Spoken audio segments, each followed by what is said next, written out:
నమస్కారం అండి. మళ్ళా మీ శ్రీనివాస్ మీ ముందుకు వచ్చారు ఇవాళ ఇంకో వీడియోతోని. మనం రోజు చర్చించుకున్నట్లు దత్తాత్రేయుడి 24 తత్వగురువులలో ఇవాళతో ఇంకో 2 గురువులు గురించి మాట్లాడుకుంటే 24 తత్వగురువులు గురించి మనం చర్చించుకోవడం అయిపోతుందండి ఇవాళ. మొదటగా మనం ప్రార్థనతో మొదలు పెట్టుకుందామండి. శుక్లాం భరధరం విష్ణుం శశివర్ణం చతుర్భుజం ప్రసన్న వదనం ధ్యాయేత్ సర్వవిఘ్నోపశాంతయే. అగజానన పద్మార్కం గజానన మహర్నిషం అనేకదంతముల్భక్తానాం ఏకదంతముపాస్మహే. ఓం త్రయంబకం యజామహే సుగంధిం పుష్టివర్ధనం ఊర్వారుకమివ బంధనాన్ మృత్యోరుక్ష్మీయమామృతాత్. ఓం నమస్తే అస్తు భగవన్ విశ్వేశ్వరాయ మహాదేవాయ త్రయంబకాయ త్రిపురాంతకాయ త్రికాలాగ్నికాలాయ కాలాగ్నిరుద్రాయ నీలకంఠాయ మృత్యుంజయాయ సర్వేశ్వరాయ సదాశివాయ శ్రీమన్ మహాదేవాయ నమః. శ్రీమాత్రే నమ శ్రీమాత్రే నమ శ్రీమాత్రే నమ. ఓం నమో నారాయణాయ. దత్తాత్రేయ దత్తాత్రేయ. చాలా శుభదినం అండి. ఈరోజు సోమవారం, కార్తీక సోమవారం. చాలామంది మనలో ఉపవాసం ఉండుంటారు. ఇవాళ చాలా మంచి రోజు ఉపవాసం చేస్తేనండి. తర్వాత ఈరోజు శివార్చన జరుగుతూ ఉంటుంది, అలాగే విష్ణు అర్చన జరుగుతున్నదండి. అయ్యప్ప స్వాములు దీక్షలో కొనసాగుతున్నారు, అయ్యప్ప మాలలు వేసుకున్నారు. తదేక దీక్షతో స్వాములు అయ్యప్ప శరణఘోషణ కూడా చేస్తున్నారండి.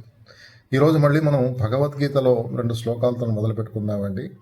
ఈ శ్లోకాలు దేనికంటేనండి, కృష్ణ పరమాత్మ అర్జునుడికి చెప్పింది ఆపదలు తొలుగుటకు. మనలో మానవులకి, మనలో అందరికి కూడా ఏదైనా ఆపదలు ఉంటే భగవద్గీతలో ఏం చెప్పారంటే, ఈ శ్లోకాలు చదవడం వల్ల ఆపదలు తొలగిపోతాయి. మనకు జీవితంలో కలిగే ఆపదలు ఎలా చదవమన్నారండి వాళ్ళు? ఇది 40 రోజులు చేయమన్నారండి. ఈ 2 శ్లోకాలని 108 సార్లు రోజుకి 2 శ్లోకాలండి. మనం శ్లోకాలు ఒకసారి మనం చేసుకుందామండి. ఇది 3వ అధ్యాయంలో 3వ శ్లోకం మొదటిదండి. లోకేస్మిన్ వివిధానిష్ట పురాప్రోక్త మయా నఘ జ్ఞానయోగేన సాంఖ్యానం కర్మయోగేన యోగినాం. ఇదండి కృష్ణ పరమాత్ముడు ఏం చెప్తున్నాడు దీంట్లో అంటే, కృష్ణ పరమాత్మ అర్జునుతో ఈ విధంగా పలికాడు. పాపరహితుడగు అర్జున, పూర్వం ఈ లోకమున నా చేత చిత్తశుద్ధి కలిగిన ఆత్మ అనాత్మ వివేక జ్ఞానవంతులకు జ్ఞానయోగమును, చిత్తశుద్ధి లేని వారికి నిష్కామ కర్మయోగమును చెప్పబడినది అని ఈ శ్లోకం యొక్క అంతరార్థం. అంటే దాని అర్థం ఏంటంటేనండి, భగవంతుడిని చేరడానికి వివిధ మార్గాలు ఉంటాయండి. కొంతమంది కర్మయోగం ద్వారా భగవంతుని అనుగ్రహాన్ని పొందుతారండి, ఆత్మజ్ఞానం తెలుసుకుంటారు. కొంతమంది జ్ఞానయోగం ద్వారా కూడా భగవంతుని తెలుసుకుంటారు. ఎలాగైతే మన జీవనదులన్నీ ఎక్కడ పుట్టాయో తెలియదు కానీ ఎక్కడో పారి దేశమంతటా ఆఖరికి సముద్రంలో కలిసిపోయినట్టు, అలాగే మనం కూడా వివిధ మార్గాల్ని ఎంచుకొని దాని ద్వారా మనము ధ్యానం చేసి భగవంతుడిని పూజించి ఆ విధంగా భగవత్ అనుగ్రహానికి పాత్రలు అవుతాం. అది చెప్పాడు శ్రీకృష్ణ పరమాత్మ. జ్ఞానయోగులు, కర్మయోగం, ఈ 2 గురించి చెప్పాడు ఈ శ్లోకంలో. 2వ శ్లోకం అండి. ఇది 5వ అధ్యాయంలో 29వ శ్లోకం అండి. భోక్తారాం యజ్ఞ తపసాం సర్వలోక మహేశ్వరం సుహృదం సర్వభూతానాం జ్ఞాత్వా మాం శాంతి మృచ్చతి. ఏమంటున్నాడు కృష్ణ పరమాత్మ దీంట్లో అంటే, నన్ను అన్ని యజ్ఞములకు, తపస్సు చేసే తపో యజ్ఞములకు నన్ను ఎవరైతే భోక్తగను సర్వలోక మహేశ్వరుడిగాను నన్ను చూస్తారో, సర్వభూతములకు మిత్రునిగా నన్ను ఎరుగుతారో వారు శాంతి రూపము మోక్షమును పొందుతున్నారు.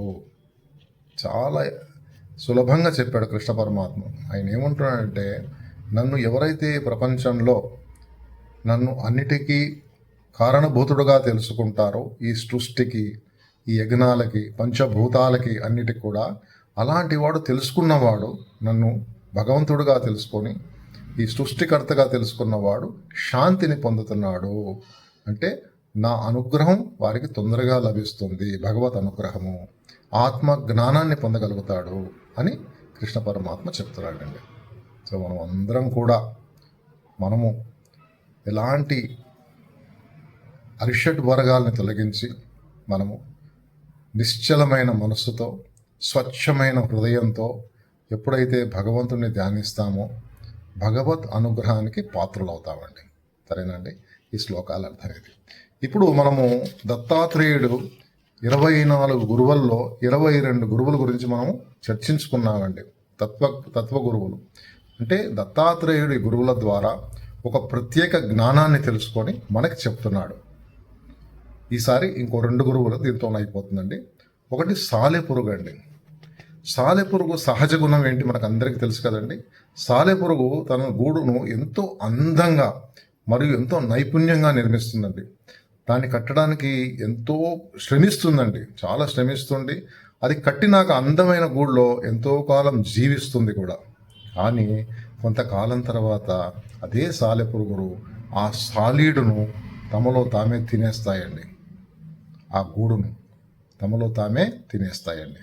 అలాగే భగవంతుడు కూడా ఈ సృష్టిని తన మాయ చేత ఈ మాయా సృష్టిని సృష్టించి కొన్ని సంవత్సరాలు, కొన్ని యుగాల వరకు ఈ సృష్టితో ఆడుకొని తనలో లయం చేసుకుంటాడండి. దాని అర్థం అది.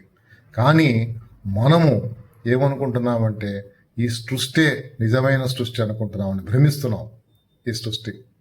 కానీ ఇదంతా అసత్యం అండి. ఎంత అసత్యం, మాయ. సత్యం ఒకటేనండి.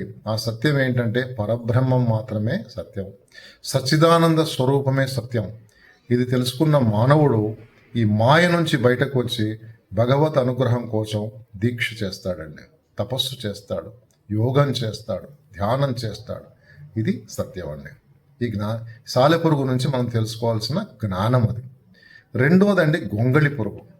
ఈ గొంగళి పురుగు చిన్నగా ఉన్నప్పుడు ఏం చేస్తుందంటే ఒక కంతిరీగా దీన్ని పట్టుకొని తన గూట్లో దాచుకుంటుందండి.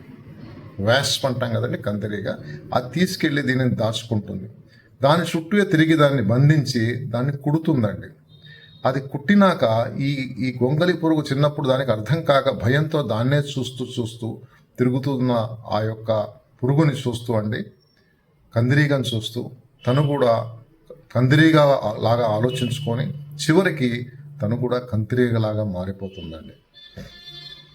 సృష్టి అంతా కూడా మనం దాన్నే సైకిల్ అంటాం కదండి. గొంగళి పురుగు సీతాకోక చిలుకలాగా మారిపోతుంది అంటాం కదండి, ఆ సైకిల్. ఇలాగే మానవుడు కూడా మనం ఎప్పుడు కూడా ఎవరిని తలుచుకుంటామో, ఎప్పుడు తలుచుకుంటుంటాం మనస్సులో, మనం ఆ వ్యక్తే మనకు ఎప్పుడు జ్ఞాపకం వస్తుంటాడు. కానీ మానవుడు ఎప్పుడైతే భగవంతుణ్ణి తలుచుకుంటాడో, సృష్టికర్తని తలుచుకుంటాడో, ఆ సచ్చిదానంద మూర్తిని తన మనసులో, హృదయంలో తెలుసుకుంటాడో, తను కూడా ఆ సచ్చిదానంద మూర్తినే తలుచుకొని భగవంతుడిలో ఐక్యం చెందుతాడండి. భగవత్ అనుగ్రహానికి పాత్రుడవుతాడు, ఆత్మ జ్ఞానాన్ని పొందుతాడండి. ఇది గొంగళి పురుగు ద్వారా దత్తుడు మనకిచ్చిన సందేశం అండి.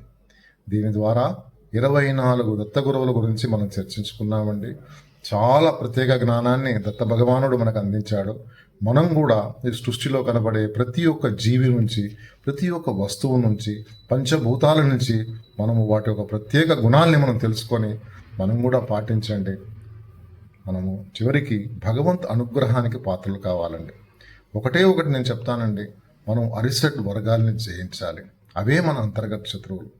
ఎవరైతే ఈ అరిషడ్ వర్గాలను జయిస్తారో అతడే ఆఖరికి ఆత్మజ్ఞానాన్ని పొందగలుగుతాడు.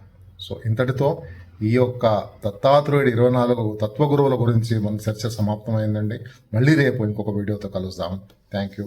కైండ్లీ సబ్స్క్రైబ్ అండ్ షేర్ అండి.